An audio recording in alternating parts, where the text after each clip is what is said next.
be moderated po by the Honorable Mayan Rico. Mayor? Apo, ma'am. Okay. So, ma'am, would you like po to give an update po to our friends from media on what happened po during the meeting? So, sa lahat po ng mga kaibigan natin sa media, I had to call this meeting in private, no, because this is the very first time that I have convened the Pride Council as the local chief executive of the city, having just inherited the post.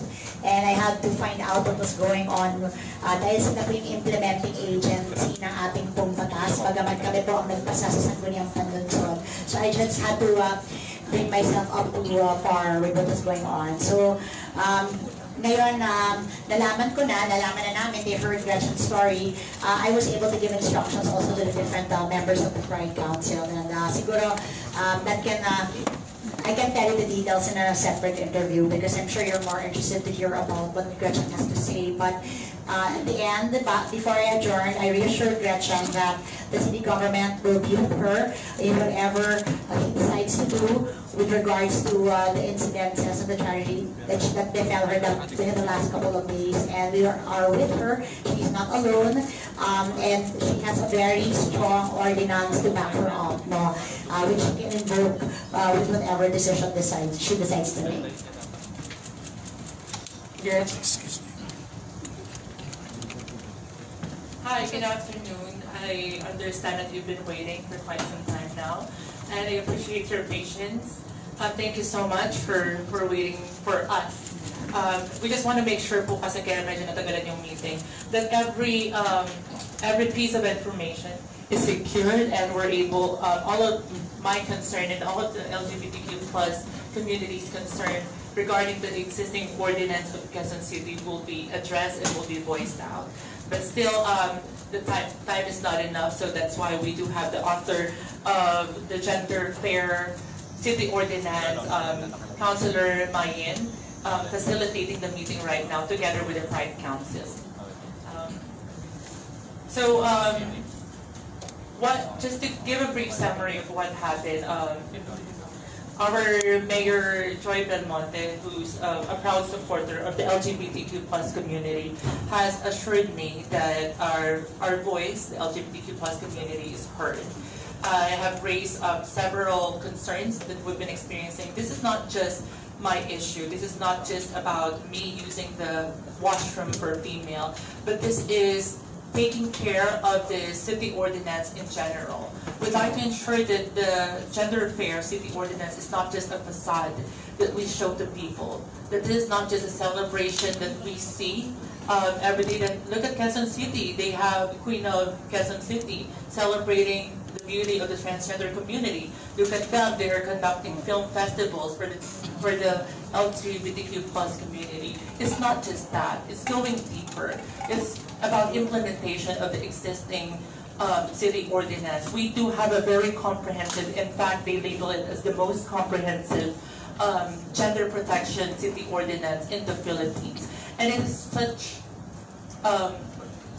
it's disappointing that what happened to me happened inside Quezon City, which is supposed to be celebrating, accepting, and embracing people like me, because we are also human beings. Now, that is what they're trying to work on right now. I've specifically talked to different departments in Quezon City who's supposed to be helping in implementing the city ordinance, and they told me some of them are new, and I cannot blame them for that. I also asked them what have they done so far, and I have received promises from them, commitment from them, that they will try to improve the implementation of the city ordinance. Nevertheless, I've already decided that we will push through with the fight against this establishment, Farmers Plaza. It's a clear violation of the Gender Fair Ordinance. So today we will be pushing through in filing our complaint against them. And the process is that we go first with the Pride Council. We already have the documents ready. We just have to submit it. And this is the start of our fight. This is not just my fight. This is the fight of every gender. Because what happened to me can happen to anyone and could be happening to anyone. They just choose to remain silent. Some of them told me that the reason why we're not checking on it is because no one is complaining. And no one will complain because we are afraid. Some of us are not even aware that there is such an ordinance. So how would someone complain? Something that they don't know. And I'm glad to see that our LGBTQ plus community, whether you're a resident of Quezon City or not, is talking about these rights that we have and the rights that we have to push for. And I know that I have high hope that whether you are a transgender, lesbian, gay, bisexual, or not, whether you're a straight person, I know that you understand how a human being feels because all of us are human beings. And I think I'd like to take this opportunity as well to talk to our president. It is a very big step that he signed the Bawal ang Bastos law, and it's very admirable of him, and it just shows how much he loves the LGBTQ plus community. So Mr. President, naumpisahan na po natin, sana ituloy-tuloy na po natin ang ipasa ang Soji Equality Bill. I think it's about time for us to wake up. Ilan pa po bang katulad ko ang mahaharas? Ilan pa po bang katulad ko ang babastusin? Ilan pa bang katulad ko ang iti-deprive ng karapatang gumamit lamang ng simpleng palikuran? Remember, I just want to be. And P is P-E-E. I just want to protect, educate, and empower. And hopefully everyone would like to be as well. Because we all have our rights to protect. Whether you're a straight man or a woman, you would like to protect your rights. And also education is really important. Because with wisdom comes understanding. And when we understand one another, we become more tolerable with one another. We become more considerate with one another, thus making our society free of judgment, free of discrimination, and free of harassment. And lastly, we would like to empower. I'd like to show the transgender community, the LGBTQ plus community, that we have the voice, that we are not alone. But no matter what our political differences is, difference in opinion, difference in lifestyle, we are all united in one cause. Na nagkakaisa po tayo, iisa lamang po tayo ng gustong mangyari rito. Yung mapakinggan yung ating boses at magkaroon ng pantay-pantay na karapatan. Dahil lahat po tayo ay tao at man ang ating kasarian. Yun lang po.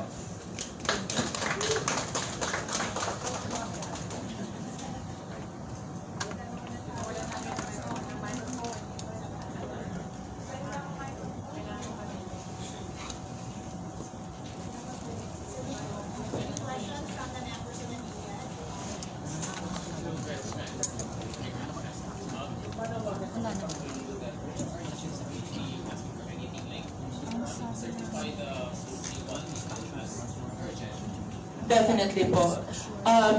Kung sabi nga po ng isang sikat na actress, kung hindi ngayon, kailan pa?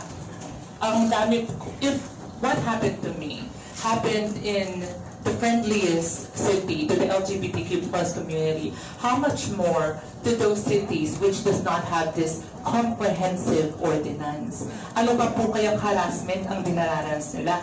Maaaring mga pambubuto, it could be physical, it could be mental, it could be just emotional. But it is happening.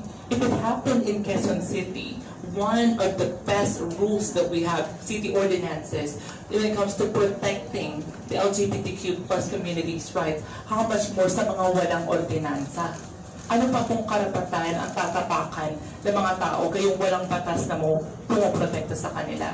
Isa lamang po akong tuldok sa populasyon ng Pilipinas. Hindi po ako naniniwala na minority ang LGBTQ plus community. Nakita niyo naman po ang power ng LGBTQ plus community pag nagsama-sama. May issue, nag-start lang po siya as maliit. And now it became a national issue simply because maraming tao po ang affected sa issue na to. Hindi lamang po ako. Maraming tao ang nakakaranas din po ng pambubuli, panghaharas nationwide. Not just in Quezon City, but everywhere here in the Philippines. In fact, this is happening globally. So, I do hope that our president, I think that he's the most powerful man in the Philippines, in our nation. and knowing that he has the sympathy, he has the heart for us. I know that he understands why we are pushing for our rights, why we are pushing for to make the SARG Equality Bill a priority right now. Thank you, Gretchen. Before we take any more questions, we'd like to call on the members of the Legal Council and also some resource persons we invited today because this press conference was organized by the Lagablab Network. So we have today with us Attorney Claire De Leon of Lagablab Network, Attorney Victor Fontanilla of Lagablab Network as well. Please take your seats at the table, and of course,